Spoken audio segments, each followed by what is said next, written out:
হযরতে ওমর ইবনুল খাত্তাব রাদিয়াল্লাহু আনহু জুমার নামাজের জুমার মিম্বরে দাঁড়াইলেন খুতবা দেওয়ার জন্য। তিনি শাসক এবং খতিব ছিলেন। সুবহানাল্লাহ।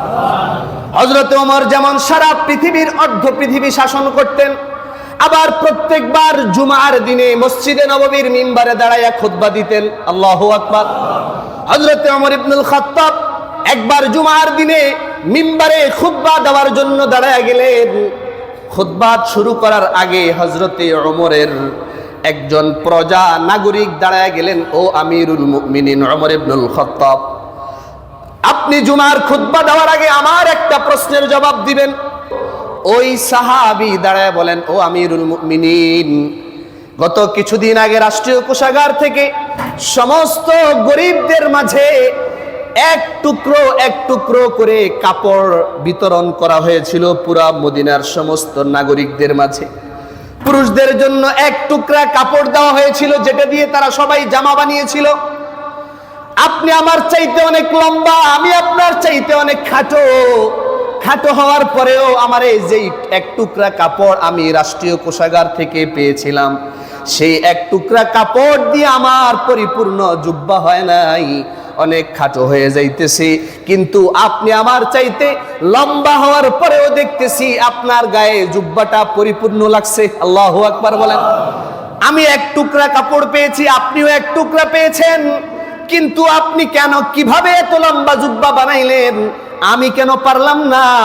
আপনি শাসক হওয়ার কারণে, খলিফা হওয়ার কারণে আপনি ক্ষমতা ব্যবহার করে এক টুকরা কাপড় মনে হয় বেশি নিয়েছেন। বলেন আল্লাহু আকবার। হযরতে ওমর ইবনুল খাত্তাব প্রশ্নটা করার পরে মাথা নিচু হয়ে যায়। হযরতে ওমরের চেহারাটা ফ্যাকাশে হয়ে যায়, কোনো জবাব দেন না। হযরতে ওমর ইবনুল খাত্তাবের সন্তান হযরতে আব্দুল্লাহ ইবনে ওমর দাঁড়ায় গেলেন, ও সাহাবী শোনো, আমাকে যদি খলিফা অনুমতি দেয় তোমার প্রশ্নের জবাবটা তার পক্ষ থেকে আমি দিয়ে দিব। আল্লাহু আকবার বলেন।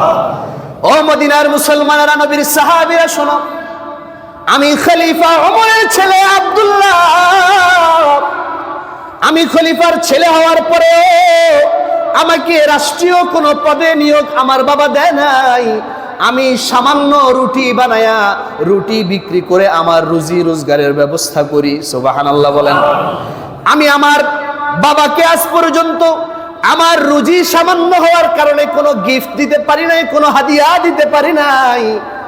কিন্তু গত কিছুদিন আগে সবাই যেভাবে রাষ্ট্রীয় কোষাগার থেকে এক টুকরা করে কাপড় পেয়েছিল, আমিও তেমন এক টুকরা কাপড় পেয়েছিলাম।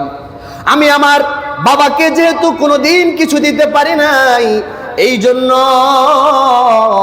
আমি আমার বাবাকে আমার পাওনা সেই কাপড়ের টুকরাটা হাদিয়া দিয়ে দিলাম। সুবহানাল্লাহ।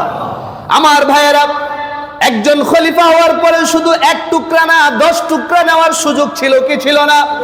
আরো জোরে বলেন, ছিল কি ছিল না? কিন্তু অর্ধ জাহানের শাসক হযরতে ওমর এক টুকরা কাপড়ও বেশি নেন নাই। চিল্লায় বলেন আল্লাহু আকবার।